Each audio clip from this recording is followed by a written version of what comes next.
Olá, agora nós vamos tratar dos exercícios que devem ser feitos a respeito do conteúdo de métodos de custeio de unidade de crédito, ok?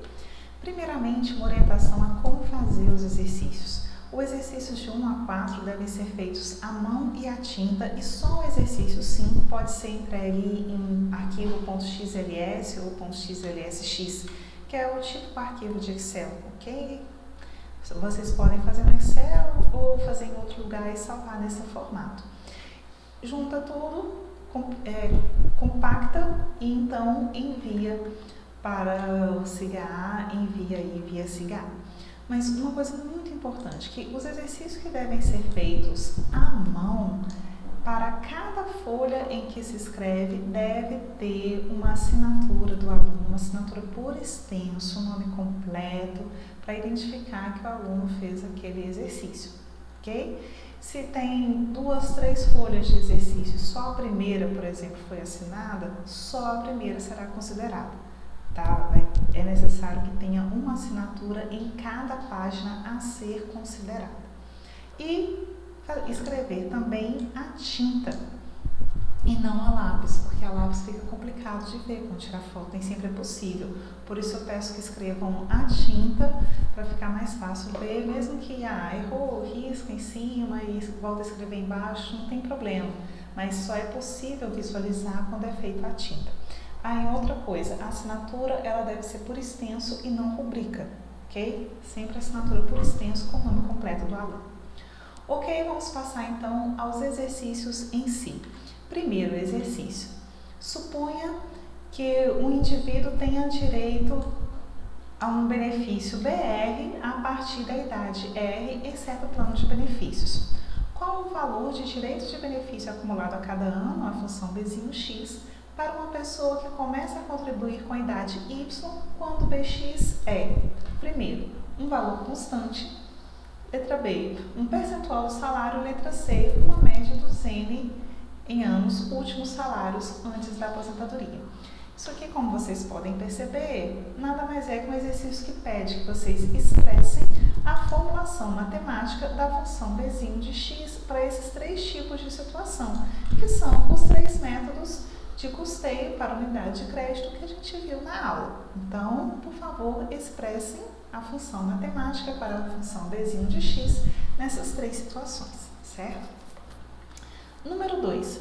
Repita o exercício 1, supondo BR igual a 45.000, R igual a 65, Y igual a X igual a 20, ou seja, a gente vai considerar que a gente está no primeiro ano, o ano que a pessoa ingressou no plano, ok?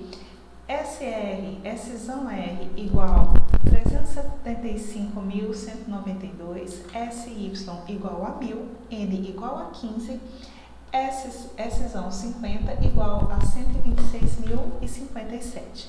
Ok, então o que nós temos aqui? Aqui nós temos no número 1 a formulação matemática e agora calculem com essa formulação matemática os Bzinho X nessas 3 situações, assumindo estes valores. Certo? Então, aqui o que vocês fizeram? Vocês fixaram o conteúdo e aplicaram para alguns valores. Questão número 3. Olhe, durante as aulas vocês já devem ter percebido que tem algumas expressões matemáticas que a gente apresenta, mas não coloca à prova. É porque a prova, o desenvolvimento, deve ser feito por vocês nas atividades, nas listas de exercício. Então, aqui vocês devem desenvolver para mostrar que uma coisa é igual a outra. Vocês vão ver esse tipo de exercício, tanto aqui nessa lista, quanto nas listas seguintes. Ok? A ideia é que nas aulas a gente tenha uma motivação, né, uma compreensão da situação como um todo, do contexto, dos porquês. E nas listas de exercício vocês se aprofundem. E uma das formas de se aprofundar é fazer o desenvolvimento matemático das formulações. Ok? Então vamos lá. Número 3. Prove que quando BR tem essa formulação matemática, que é bem típica dessa aqui, olha, de quando o Bzinho X é uma média dos N últimos salários antes da aposentadoria.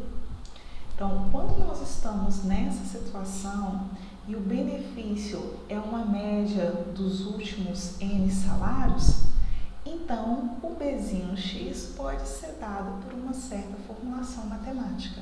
Eu quero que vocês demonstrem como se chega a essa expressão matemática, ok? Partindo da fórmula inicial do Bzinho X,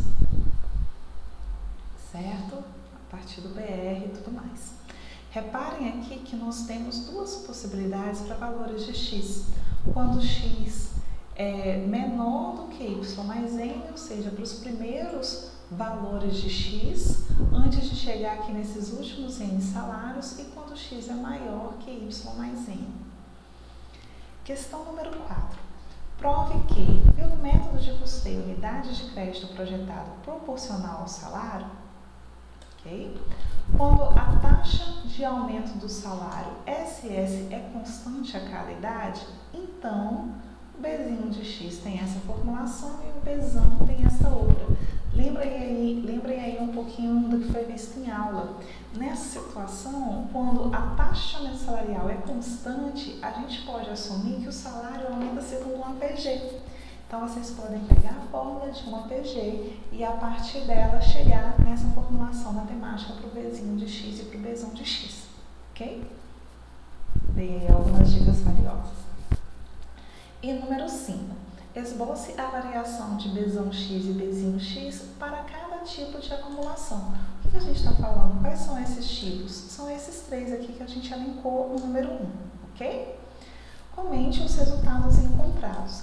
Aqui eu quero que vocês façam uma simulação para todos os valores possíveis de x.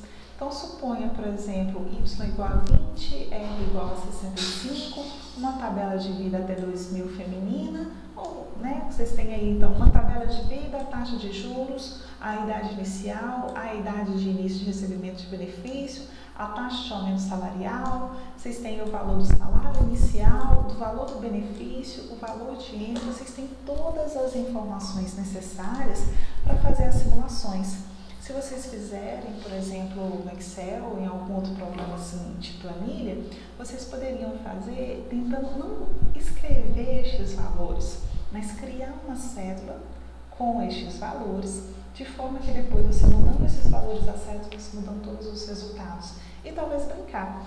Por exemplo, o que aconteceria quando a gente muda o valor da rentabilidade? O que acontece quando a gente muda o valor da taxa de aumento salarial? E ver o que acontece com todas essas funções. Seria bem interessante vocês fazerem isso. Mas eu quero que vocês esbocem, então, a variação do Bzão de x e do Bzinho de x para todos os valores de x possíveis. Tá? A variação em relação, vou colocar aqui, em relação a x. Ou seja, para cada idade possível do indivíduo entre os 20 e 65 anos. Ok? Bem, é isso. Gostaria que vocês desenvolvessem essas atividades. Tenho certeza que, à medida que vocês forem desenvolvendo, vocês vão entender melhor também essas funções, principalmente quando chegar no último exercício. Vocês vão aplicar e esboçar os gráficos e aplicar e ver para valores diferentes como que se comportam as funções Bzinho x e Bzão de x. É realmente muito importante, muito interessante. E acredito que com estes exercícios vocês vão ter aí um ótimo aprendizado. É isso aí, até!